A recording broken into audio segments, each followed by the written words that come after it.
এবার ইডি নিয়ে বিস্ফোরক মন্তব্য করেছেন চুঁচুড়ার তৃণমূল বিধায়ক অসিত মজুমদার। তিনি যেমনটা বলেছেন, ইডি লোকের মান সম্মান হানি করতে ঘুরছে এবং কাউকে না জানিয়েই তিনি ইডি হানা দিচ্ছে, এমনটাই বলেছেন তৃণমূল বিধায়ক অসিত মজুমদার। তিনি ঠিক কি বলেছেন শোনাবো আপনাদের।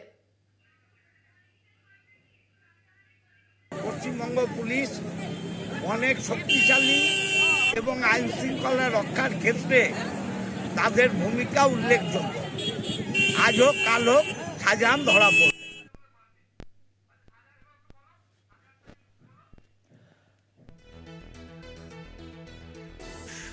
অসিত মজুমদার একদিকে যেমন বলছেন যে এবার ইডি নিয়ে তিনি বিস্ফোরক মন্তব্য করেছেন তৃণমূল বিধায়ক অসিত মজুমদার, অন্যদিকে যদি আমরা দেখি সন্দেশখালীর ঘটনাতেই শেখ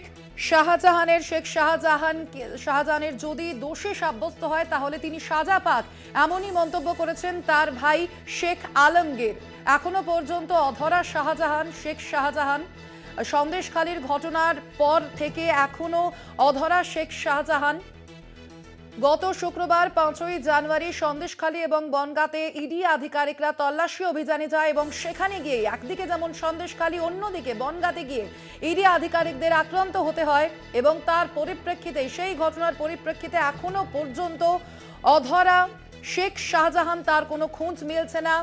একদিকে যেমন পুলিশ নাকা চেকিং এর মাধ্যমে তার খোঁজ চালাচ্ছে, অন্যদিকে যেমনটা ইডি বক্তব্য রাখছে যে ইডি এই প্রসঙ্গে বৈঠকও করা হয়েছে। ইডি বৈঠকে যেমনটা বলা হচ্ছে যে এই নিরাপত্তা বাড়ানো বা পুলিশকে আগাম জানান দেওয়া, সেই বিষয়ে রণকৌশল নেওয়া হচ্ছে ইডির তরফ থেকে।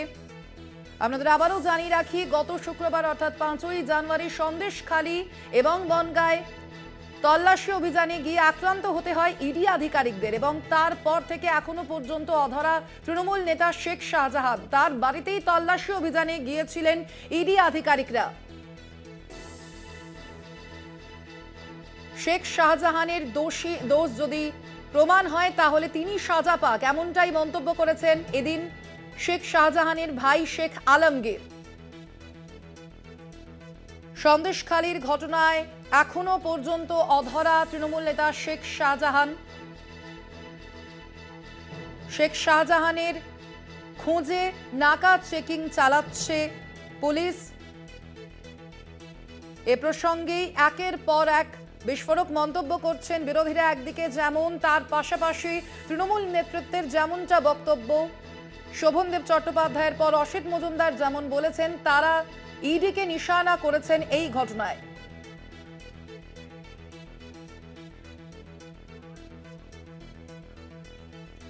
একদিকে যেমন তৃণমূল নেতৃত্ব বলছেন ইডিকে নিশানা করছে তারা, একদিকে আমরা দেখতে পেয়েছি যে গতকালই দেখেছি শোভনদেব চট্টোপাধ্যায় তিনি ইডিকে নিশানা করেছেন। তিনি যেমনটা বলেছেন যে ইডি যেখানে যাবে, কেন্দ্রীয় তদন্তকারী সংস্থা যেখানে যাবে সেখানেই জনবিস্ফোরণ হবে এবং একই সুরে কিন্তু অসিত মজুমদারও আজকে একই কথা বলেছেন, ইডিকে তিনি নিশানা করেছেন। তিনি যেমনটা বলেছেন যে ইডি লোকের মান সম্মান হানি করতে ঘুরছে। অন্যদিকে যদি আমরা বিরোধীদের বক্তব্য দেখি, সেখানে কিন্তু অধীর রঞ্জন চৌধুরী আজকে বলেছেন নাকা চেকিং নিয়ে নাটক হচ্ছে। এ বিষয়ে আমরা আরো বিস্তারিত জানবো। বিশেষ প্রতিনিধি দেবজ্যোতি ঘোষ রয়েছেন আমাদের সঙ্গে। দেবজ্যোতি, যেমনটা আমরা দেখতে পাচ্ছি সন্দেশখালীর ঘটনায় একদিকে যেমন এখনো পর্যন্ত অধরা রয়েছেন শেখ শাহজাহান, তেমনি অন্যদিকে কিন্তু শাসক বিরোধী তরজাও এ প্রসঙ্গে তুঙ্গে। দেখো স্বর্ণালী, তৃণমূল কংগ্রেসের পক্ষ থেকে পরিষ্কারভাবে তাদের দলের অবস্থান জানানো হয়েছে। তারা যেটা বলেছেন যে শাহজাহান শেখকে নিয়ে যে কথা বলা হচ্ছে, শাহজাহান শেখ দোষী কি নির্দোষ তা তারা বলতে চাইছেন না। তারা বলছেন যে ইডি বা বিভিন্ন যে এজেন্সিগুলো রয়েছে কেন্দ্রীয় সরকারের, তার পক্ষপাতমূলক আচরণ করছেন। শুধুমাত্র দেখে দেখে যে রাজ্যে যে তৃণমূল কংগ্রেস রয়েছে সেই নেতৃত্বদের বাড়িতেই যাচ্ছেন এবং সেই জায়গাতেই কিন্তু তৃণমূল কংগ্রেস আলোকপাত করার চেষ্টা করছেন যে মানুষ দেখতে পাচ্ছেন, সাধারণ মানুষ ব্যতিব্যস্ত হয়ে পড়েছেন যে শুধুমাত্র তৃণমূল কর্মীদের বাড়িতেই কিন্তু সিবিআই ইডির মতো অফিসাররা যাচ্ছেন এবং সেখানেই জনবিস্ফোরণের কথা বলেছেন শোভনদেব চট্টোপাধ্যায়, অসিত মজুমদারও বলেছেন এবং তৃণমূল কংগ্রেসের একাধিক নেতৃত্বও বলেছেন যে সাধারণ মানুষ দেখতে পাচ্ছে কিভাবে রাজনৈতিকভাবে ব্যবহার করা হচ্ছে এই এজেন্সিগুলোকে। যদিও বিরোধী দলের পক্ষ থেকে কটাক্ষ করা হচ্ছে যে শাহজাহান শেখ যদি নির্দোষ হন তাহলে তিনি ইডির মুখোমুখি হচ্ছেন না, কেন? তবে তৃণমূল কংগ্রেসের পক্ষ থেকে অবস্থান স্পষ্ট করা হয়েছে। তারা যেমন শাহজাহান শেখের যে তিনি মস্ত কর্মাধ্যক্ষ ছিলেন তাই পদ থেকে তাকে সরানো হয়েছে, এবং তৃণমূল কংগ্রেস পরিষ্কার করে জানিয়েছেন যে স্বচ্ছতা বজায় রেখে তিনি যদি আসেন আবার দল তাকে সেই সম্মান দেবে, কিন্তু তিনি দোষী বা নির্দোষ এই মুহূর্তে তাদের বলা সম্ভব নয়। একেবারে দেবজ্যোতি, অর্থাৎ যেমনটা আমরা দেখতে পাচ্ছি সন্দেশখালীর ঘটনায় কিন্তু এখনো পর্যন্ত শাসক বিরোধী তরজা আরো বাড়ছে। ধন্যবাদ তোমাকে দেবজ্যোতি।